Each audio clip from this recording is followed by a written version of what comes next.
El Informe, periodismo científico.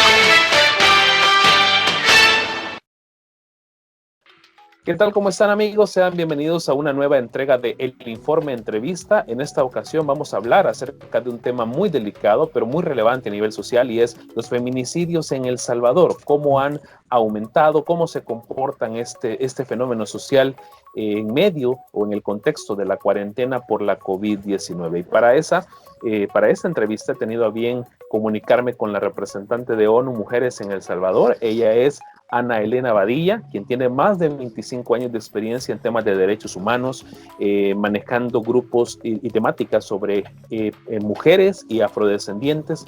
Es decir, tiene una amplia experiencia, además es abogada y tiene una maestría en gestión de proyectos, y hoy nos hace el honor de acompañarnos en la entrevista del Informe. Bienvenida. Muchas gracias, Wilber. Mucho gusto estar con usted y con este medio y poder compartir algunas reflexiones sobre este problema tan importante como la violencia contra las mujeres. Muy bien, hablábamos fuera de grabación cómo este proceso de la cuarentena domiciliar no solo nos está previniendo de contagiarnos de una emergencia sanitaria, de algo que está afectando al mundo, pero por otro lado nos está generando violencia intrafamiliar, es decir, mejor dicho, se está prestando para que sea un caldo de cultivo de violencia intrafamiliar. Nada menos el día 9 de mayo, el fiscal general de la República reportaba 10 feminicidios en El Salvador. ¿Cómo puede ser esto en medio de una crisis sanitaria? ¿Cuál es la visión que tienen ustedes como ONU Mujeres El Salvador? Sí.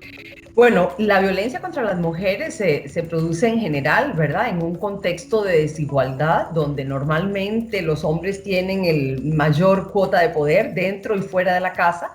Esto coloca a la mujer en una situación de desventaja y genera situaciones de violencia. Entonces, no es exclusiva de una situación como esta, pero en una pandemia como la que estamos viviendo actualmente en todo el mundo, se intensifica la violencia. Ya la Organización Mundial de la Salud reconoció que la violencia contra las mujeres se ha incrementado en este periodo de pandemia en todo el mundo, y se estima que el incremento a nivel global ha sido de un 40% más de violencia contra las mujeres. ¿Por qué ocurre esto? Bueno, porque en este periodo de cuarentena, las mujeres y las familias están confinadas en el hogar sin poder salir, con limitaciones económicas en muchos casos, con una convivencia plena durante todo el día y la noche, ¿verdad? Con la preocupación de que si nos vamos a infectar o no. Además, los niños y las niñas están en la casa porque las escuelas están cerradas. Entonces, el confinamiento familiar genera una serie de tareas adicionales más para las mujeres, una recarga mayor en el trabajo doméstico y del cuidado de niños y niñas, pero también de personas adultas mayores, de personas con discapacidad o personas enfermas. Y por otro lado, los hombres, que en su gran mayoría realizan labores fuera del hogar, estando ahora en el hogar, no están acostumbrados a esta dinámica familiar, y también se genera una tensión importante en ellos. Entonces, situaciones que en otras circunstancias se podrían manejar de una manera diferente, ahora los obligan a convivir todo el tiempo en medio de estas tensiones que tenemos, y esto contribuye a incrementar la violencia. De hecho, en El Salvador, las instituciones que atienden violencia directamente, las instituciones del Estado como la Policía Nacional Civil y el ISDEMO, y también organizaciones de la sociedad civil que dan atención a las mujeres, han reportado un incremento importante en el número de llamadas para buscar atención, prevención, o para denunciar también situaciones de violencia.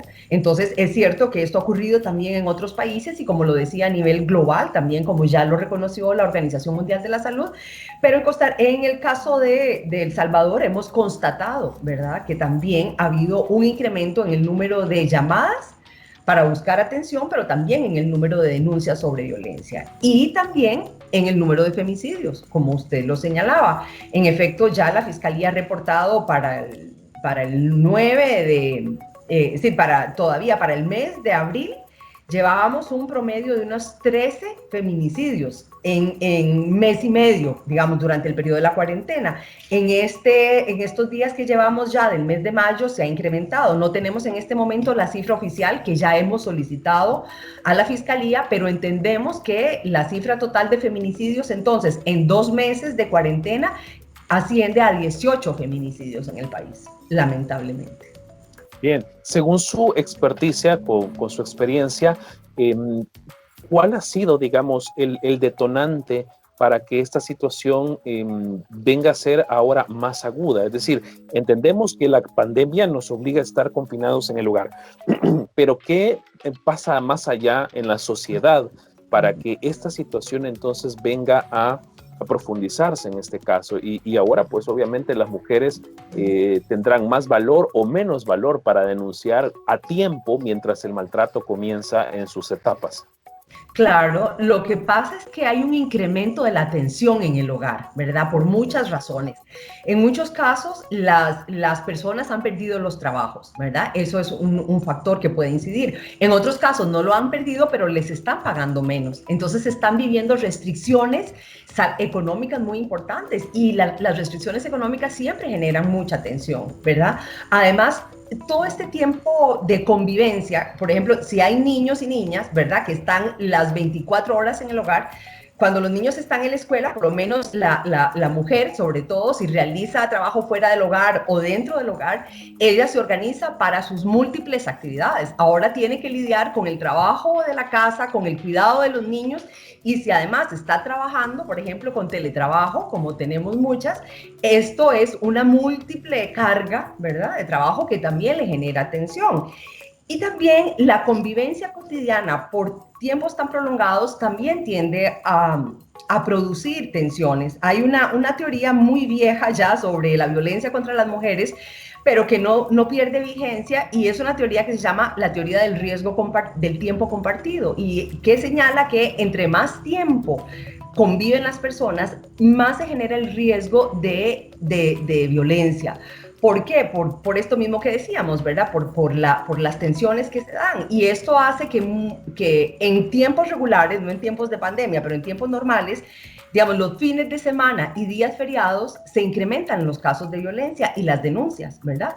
Ahora más en un tiempo de pandemia, que como le digo, son todos los días que estamos dentro del hogar.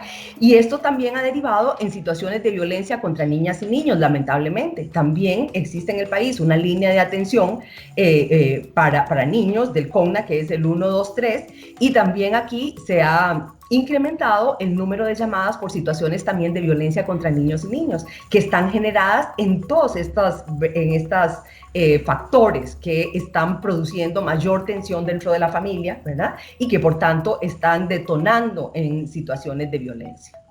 Bien, a su punto de vista, las instituciones están funcionando, es decir, no solo de manera coercitiva para el agresor, sino a nivel de comunicación preventiva para empoderar a los niños, a las mujeres, a los ancianos, a los sectores más vulnerables para denunciar. ¿Están cumpliendo su papel o cree que hay que fortalecer todavía esto para que el mensaje llegue a la población?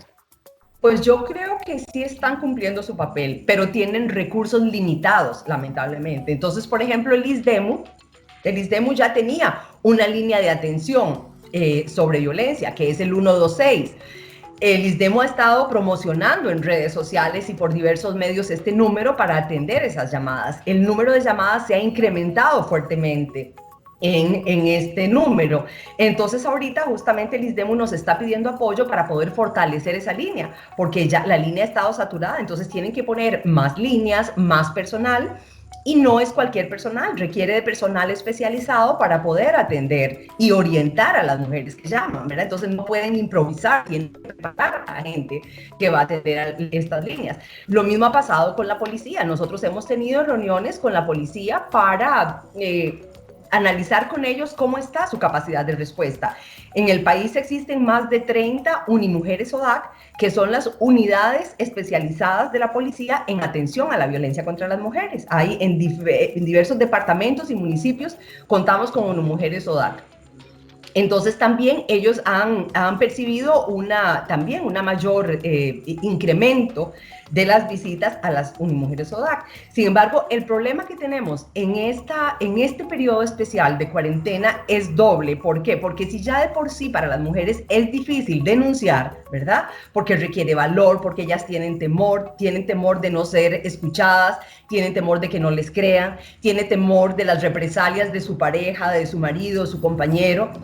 Ahora que están todo el día con él en la casa, se les hace más difícil poder llamar, ¿verdad? Y en muchos casos la mujer, aún teniendo teléfono, digamos, en este periodo no tienen tarjeta telefónica con tiempo para poder llamar. Y por otro lado, no pueden llamar encontrar un momento en el cual les puedan llamar porque su pareja está todo el día también en la casa, ¿verdad? Entonces, esto hace más difícil que ellas puedan denunciar y también más difícil que puedan acudir personalmente a las instancias de la policía. Por eso nosotros hemos dicho que también el salir a denunciar violencia contra las mujeres o contra los niños debería ser una de las razones, una de las excepciones a la cuarentena, ¿verdad? Que así como nos permiten salir al supermercado o a las farmacias, pues también salir a denunciar una situación de violencia debería ser una de las excepciones permitidas por la ley para que las mujeres puedan acudir a esos servicios. Entonces, esa dificultad de denunciar en este periodo o incluso de buscar orientación hace que la situación de violencia vaya creciendo y creciendo, ¿verdad? Se va incrementando hasta que llega a un punto en que explota de la peor manera, lamentablemente, que puede ser con un feminicidio o con una agresión grave para las mujeres. Muy bien. Hablemos de la atención psicológica que se le pueda brindar a las mujeres o a los niños en este caso, porque sabemos que mientras no ha pasado lo peor, obviamente, un feminicidio, un asesinato, ahí es necesario atender la parte psicológica de las mujeres. ¿Cuál es la línea que tienen ustedes? ¿Tienen algún programa en el cual las mujeres puedan acudir y recibir un tratamiento? ¿Se les da seguimiento a las víctimas o únicamente se les atiende a nivel de asesoría legal? No, también se incluye la atención psicológica, que en efecto es muy necesaria. Naciones Unidas, como parte del equipo humanitario del país que llamamos nosotros, que es todo el equipo que se organiza en situaciones de emergencia como esta, donde participan las mismas agencias de Naciones Unidas, pero también organizaciones de la sociedad civil. Este equipo humanitario está organizado en diferentes comisiones de trabajo o clusters que le llamamos, y algunos de ellos tienen justamente consolidado una serie de servicios que actualmente están ofreciendo diversas instancias para dar orientación y también apoyo psicológico. De hecho, por ejemplo, organizaciones de mujeres como CEMujer, que tiene la Casa Morada, que es una oficina que desde hace muchísimos años en el país da orientación, pues ahora también tiene un número telefónico donde se puede llamar y se puede obtener orientación. También hay otras ONGs que trabajan sobre todo en el área de infancia, que también tienen líneas telefónicas disponibles para poder llamar y también consultar cómo manejar las situaciones de tensión que se dan en la familia, por ejemplo, por las tareas. Si los niños tienen tareas escolares, ya esto significa una tensión de que si ya hizo su tarea, de que si no, que el niño no quiere, que está cansado, que quiere jugar, que está el hermanito y que el hermanito lo moleste, que no lo deja hacer su tarea. Bueno, estas situaciones que son cotidianas en toda la familia, digamos, son normales, ¿verdad? En situaciones como esta se pueden exacerbar, ¿verdad? Justamente por lo que decíamos, todas las limitaciones que hay y los factores que ya hemos analizado, la convivencia prolongada, la permanencia en un espacio restringido, sobre todo si estamos hablando de familias con recursos limitados o familias en condiciones de pobreza que tienen pequeños espacios, que no pueden salir a la calle, que no tienen un espacio al aire libre para poder jugar. Bueno, entonces sí hay instituciones, y de hecho ahorita también nosotros tenemos en Naciones Unidas un programa que llamamos el programa Spotlight, que es una iniciativa bastante grande con apoyo de la Unión Europea, donde 4 agencias trabajamos, que son UNICEF, el Fondo de Población de las Naciones Unidas, el PNUD y ONU Mujeres, en iniciativas conjuntas para apoyar tanto las capacidades del Estado como de la sociedad civil para atender y prevenir la violencia feminicida y contribuir a la reducción de los feminicidios en el país. A través de este programa también estamos dando apoyo, como decía, a las instituciones públicas para fortalecer sus capacidades, para que puedan atender mejor este problema, y también a las ONGs que están dando también orientación a mujeres y a niñas y niños en situaciones de violencia. Estas organizaciones que están trabajando en conjunto, no solo las locales, sino en este caso internacionales, ¿cree usted que tienen la suficiente visibilización dentro de la sociedad? Es decir, aquellas personas que viven en las zonas rurales, incluso personas aquí en las principales ciudades de El Salvador, como Santa Ana, San Miguel y la capital misma, ¿están conscientes de que existe esto? ¿Hacen uso de este recurso? ¿Ha venido un porcentaje en aumento o se ha mantenido? Le comento esto porque de repente tenemos un bombardeo de información en los medios de comunicación, pero no se observa tanto de repente estos recursos que puede tener la población para empoderarse y en este caso defenderse de este fenómeno que está ahí subyacente y que solo de repente vemos la punta del iceberg, es decir, en este caso cuando hay un feminicidio, pero no vemos las causas, no vemos los sucesos previos de este suceso que es pues lastimoso para toda la sociedad. Uh-huh. Así es, usted tiene toda la razón. De hecho, es una preocupación nuestra, ¿verdad? Que sobre todo las familias rurales más alejadas de los centros de la ciudad son las que tienen menos acceso a la información. De esto no hay duda. Y sabemos que es muy difícil llegar al 100% de la población, ¿verdad? Hemos hecho los mayores esfuerzos, tenemos todo el compromiso de hacer difusión por las redes sociales, a través de las mismas organizaciones, con los grupos de mujeres, ¿verdad? Hemos tratado de utilizar todos los medios posibles, pero sabemos que ciertamente siempre, normalmente lo que pasa es que las mujeres rurales más pobres son las que tienen menos acceso a la información, ¿verdad? Sin embargo, también pensando en eso, la semana pasada tuvimos una iniciativa muy importante que fue con el apoyo de la CIGET, la Secretaría de Telecomunicaciones, ¿verdad? Que nos apoyó con un mensaje que se difundió por los teléfonos con todas las compañías telefónicas, tanto con Digicel, con Claro, contigo, con Movistar. El CIGET envió un mensaje telefónico muy directo que decía: mujer, si estás enfrentando violencia, llama al 126 o al 911, no estás sola. Así en síntesis era el mensaje. Entonces creemos que esta ha sido una de las formas más efectivas, ¿verdad? Porque ahí les llegó a todos los usuarios de teléfono, ese mensaje les llegó la semana pasada y lo vamos a hacer periódicamente, lo vamos a repetir también. Por ahora el acuerdo ha sido que lo vamos a repetir mensualmente. Nosotras quisiéramos que fueran todas las semanas, pero sabemos que pues también es un poco difícil. También ellos tienen, digamos, compromiso con otras instituciones también y tienen que transmitir sus mensajes. Pero esta ha sido una de las formas también novedosas que hemos encontrado para que ese mensaje de verdad le pudiera llegar y lo estuvimos monitoreando, de hecho, la semana pasada. Pedimos a mucha gente que nos reportara si habían recibido el mensaje y si nos dijeron: sí, ya me llegó el mensaje de Claro, que ya me llegó el mensaje de Tigo, me llegó el de Digicel. O sea, de verdad hubo una difusión. Pero también estamos pensando en nuevas formas de hacer esta difusión. Ahorita estamos con la propuesta de producir unas tarjetitas de información donde estén todos los números que están ofreciendo actualmente servicios, ¿verdad? Tanto de las instituciones públicas como de las ONGs. Y queremos hacer pequeñas tarjetas que queremos colocar en diferentes sitios, los que actualmente están abiertos, en los supermercados, en las farmacias. Y también a través de algunos programas de asistencia directa que estamos trabajando con proyectos que tenemos entre varias agencias de las Naciones Unidas, incluso con recursos que Naciones Unidas nos ha dado adicionales para trabajar en este periodo de emergencia. A las familias que se les van a dar paquetes alimentarios y paquetes agrícolas, también queremos proveerles de estas tarjetas de información para hacer y estos van dirigidos sobre todo a familias rurales, ¿verdad? Para que ellas también puedan tener esta información. Estamos buscando todas las formas posibles y generando alianzas con diferentes instituciones, como en este caso también lo hicimos con la CIGET, para poder llevar esos mensajes también a todas las familias. También tenemos campañas por radio.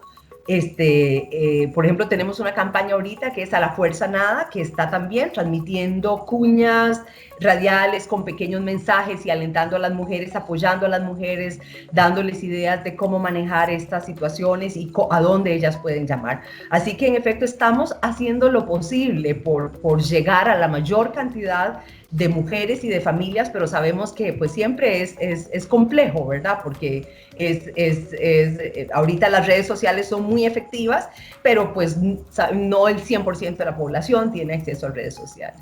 Definitivamente.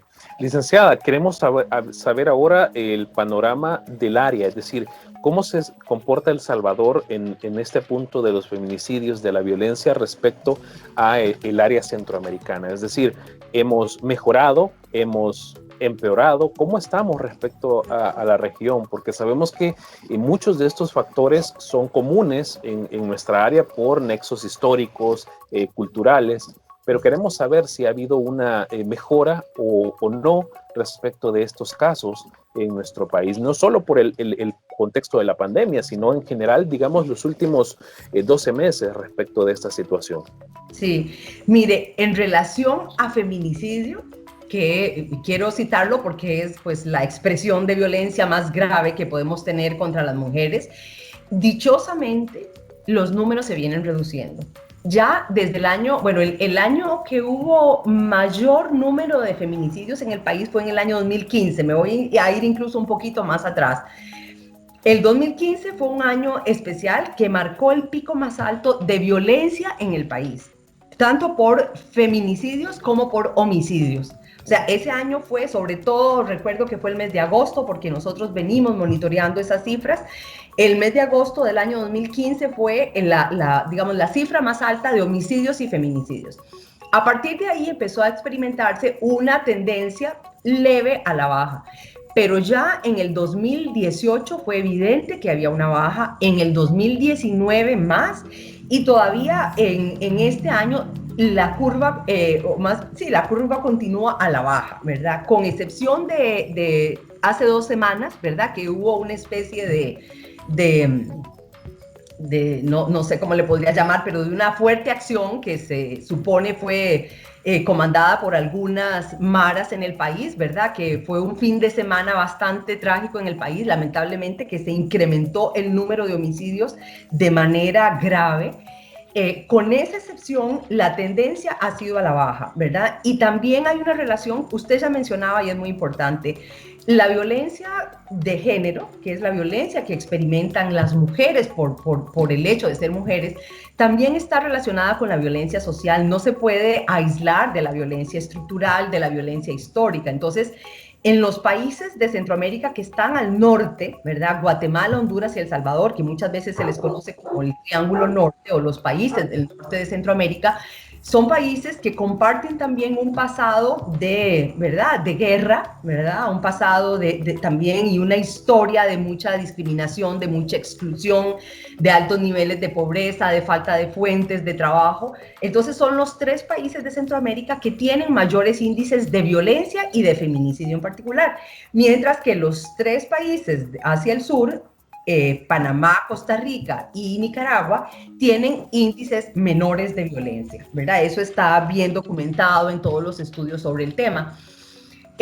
Honduras, El Salvador y Guatemala siguen teniendo altos índices de violencia, pero como le decía, la buena noticia es que sí vemos que ha habido una tendencia a la reducción en la violencia. No hay un estudio todavía que documente claramente cuáles han sido los factores que han incidido, pero se menciona claramente que han sido, digamos, las políticas que el gobierno ha tomado, tanto el gobierno anterior y muy especialmente el actual, las políticas de mayor presencia de las Fuerzas Armadas y de la policía en las comunidades, ¿verdad?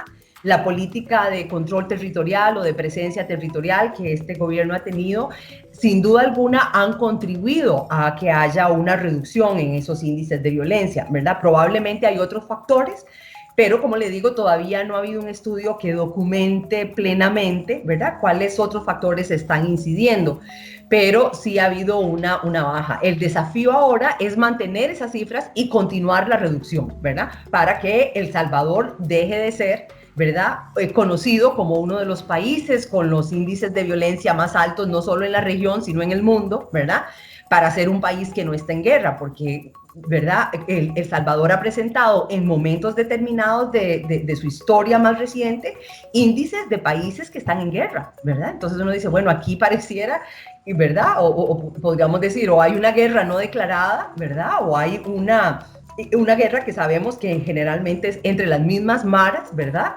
No es tanto contra la población civil, pero sí entre las maras, pero también contra las mujeres, porque los índices de feminicidio han sido altos. Y de hecho debo decirle que para el mes de abril. Ahorita ya cambió porque se han incrementado lamentablemente las muertes por COVID-19, pero hubo un momento determinado y nosotros sacamos ese mensaje también por redes sociales en que las muertes de las mujeres, los feminicidios, al 29 de abril de este año, del mes pasado, habían más muertes por feminicidio que muertes por COVID, ¿verdad? En este momento creemos que las muertes son iguales, muertes por feminicidio y muertes por COVID. En este momento estamos en 18, las dos, ¿verdad? Pero entonces eso quiere decir que más mujeres mueren por feminicidio durante la emergencia que por COVID, porque las muertes por COVID incluyen mujeres y hombres, ¿verdad? Y son menos de la mitad de las muertes son en mujeres. La mayor cantidad de muertes se ha producido en hombres por COVID. Entonces, menos mujeres han muerto en el país por el coronavirus que por el feminicidio. O sea, estamos hablando de que tenemos también una pandemia todavía muy grave en el país y en el mundo, que es la violencia contra las mujeres. Y que lastimosamente no depende de la emergencia sanitaria, sino que es algo que está subyacente, arraigado en la sociedad. Y de esto, o en este sentido, va mi siguiente pregunta.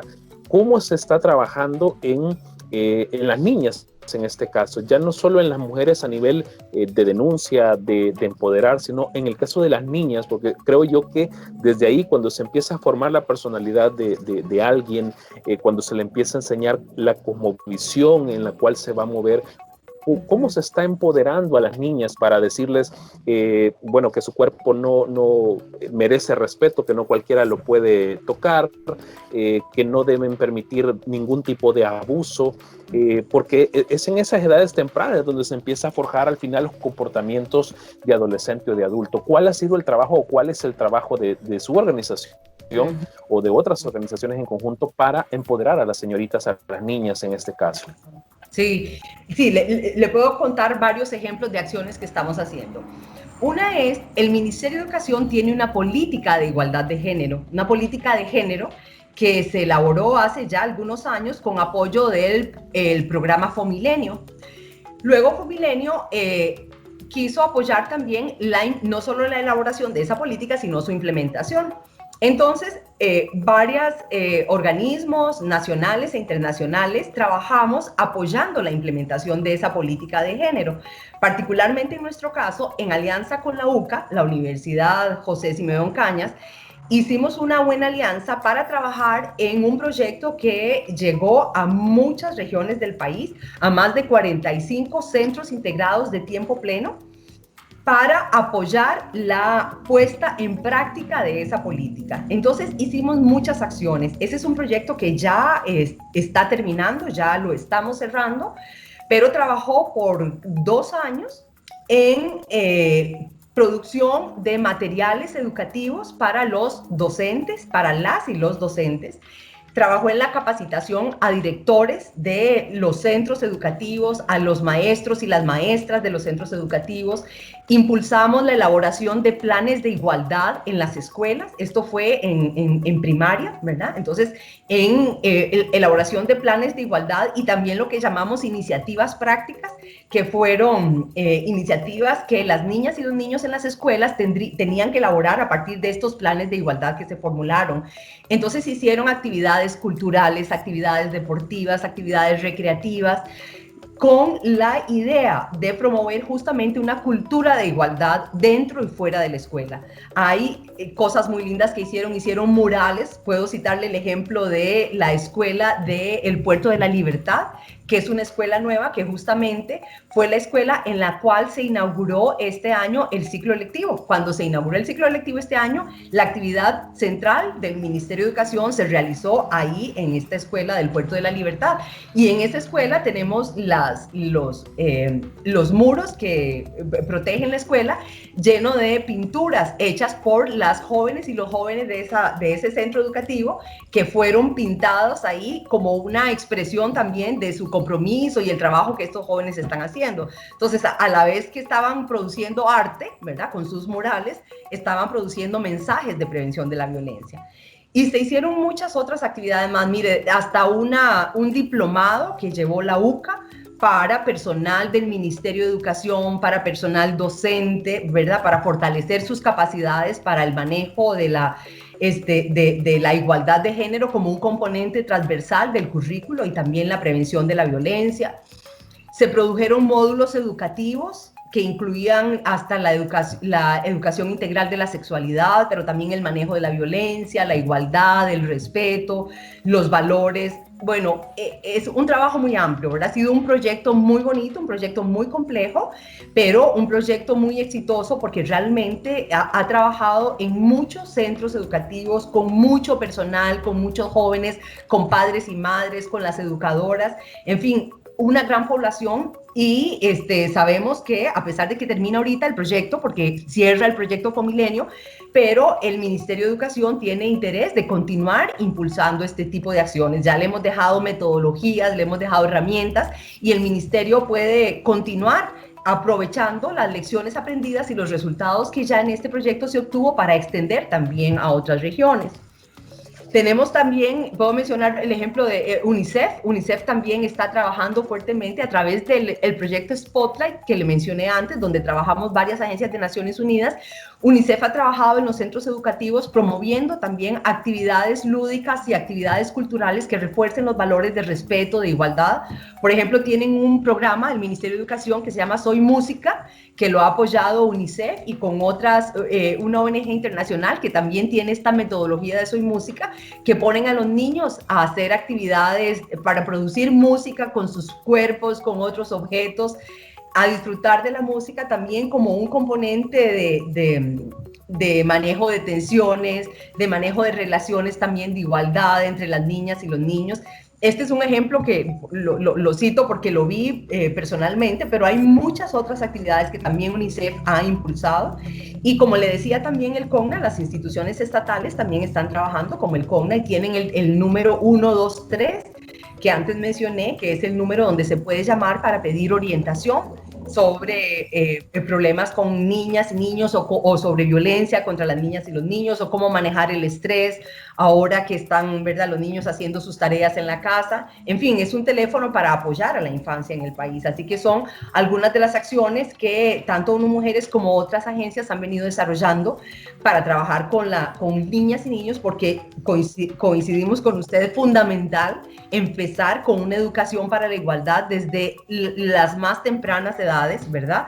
Porque ahí es donde se va formando en valores a los niños dentro y fuera de la casa, y es donde tenemos que reforzar justamente el respeto, tanto en las niñas como en los niños. Hay que trabajar mucho con los varones también. Hemos venido apoyando acciones, hay grupos de hombres en el país que están también haciendo campañas de difusión con mensajes positivos para los hombres. Nosotras también estamos, ONU Mujeres está apoyando una campaña que realiza el Grupo Parlamentario de Mujeres y Andrisas, que es la Asociación de Mujeres Municipalistas del país. Están haciendo una fuerte campaña por redes sociales con mensajes positivos y también de apoyo para mujeres y hombres durante este periodo. Y ha habido mensajes muy lindos de hombres donde están cocinando, están limpiando, están barriendo, ¿verdad? También fomentando la idea de que también los hombres tienen que participar en el trabajo del hogar, que el trabajo del hogar no es solo trabajo de las mujeres, no es responsabilidad solo de la mamá, sino de todos los miembros que componen la familia. Entonces ya hay muchos mensajes positivos en ese sentido, pero también pues el esfuerzo es seguirlos extendiendo más y más para llegar a más población todavía. Claro, de eso se trata, de sumar esfuerzos y que esto vaya permeando más y más en la sociedad salvadoreña. Licenciada, me queda un minuto. Quisiera dejarle este tiempo a usted para que de mujer a mujer usted le pueda hablar a las mujeres, a las niñas salvadoreñas en especial o latinoamericanas que nos van a ver a través de YouTube y las redes sociales, para que usted les hable acerca de que tienen esa capacidad de denunciar, en este caso, de darse a respetar, de darse su lugar, y que el temor no sea el que las gobierne y que las deje en silencio si es que están frente a un abuso. Así que le dejo el tiempo a usted, por favor. Gracias. Pues sí, yo creo que lo más importante es decirle a todas las mujeres y las niñas, a todas las mujeres independientemente de su edad, o más bien a las mujeres de todas las edades, que las mujeres merecemos una vida libre de violencia, que las mujeres somos personas que merecen respeto, ¿verdad? Y que no están solas, ¿verdad? Que en todos los países hay organizaciones e instituciones que tienen el mandato de apoyarlas, de velar velar por su seguridad, que ellas, es cierto que la cuarentena aún nos pone muchas limitaciones, nos hace más difícil manejar estas situaciones, pero que tanto en El Salvador como en los otros países de la región hay números a los que podemos llamar para pedir apoyo, para pedir auxilio, para pedir orientación, ¿verdad? Y que es importante que lo hagamos, ¿verdad? Que no nos aislemos, que busquemos ayuda en las amigas o en la familia, pero también en las instituciones que tienen personal especializado para abordar este tipo de situaciones, que no merecemos vivir de esa manera, que es posible vivir en paz, vivir tranquila, en respeto, en una familia basada en los principios del trabajo compartido, del respeto, de la igualdad de derechos entre todas y todos, y que por tanto tenemos que hacer valer esos derechos, ¿verdad? Que busquemos el apoyo que necesitamos, que llamemos a los números que se nos ofrecen a través de las redes sociales, a través de la radio, de la televisión, y que todas juntas, igual un mensaje a las personas que no viven violencia, pero que conocen de situaciones de violencia. Es importante que podamos apoyar a otras mujeres, a nuestras vecinas, a nuestras familiares. También yo siento que tenemos una responsabilidad social, las que no enfrentamos violencia, pero tenemos que apoyar a esas mujeres que sí lo están viviendo. Entonces podemos darle información, orientación, para que también ellas puedan buscar ayuda y puedan salir de esta situación. Muchísimas gracias, excelente mensaje. Ha sido la licenciada Ana Elena Badilla, representante de ONU Mujeres en El Salvador, quien nos ha brindado su tiempo y le agradecemos mucho por brindarnos esta importante información para nuestra audiencia de El Informe News. Licenciada, esperamos que sea no solo la primera, sino haya muchas otras ocasiones donde podamos hablar de estos temas tan importantes para nuestra sociedad, que necesitan conocerlos de primera mano con esta amplitud y profundidad con la que hemos abordado los temas ahora.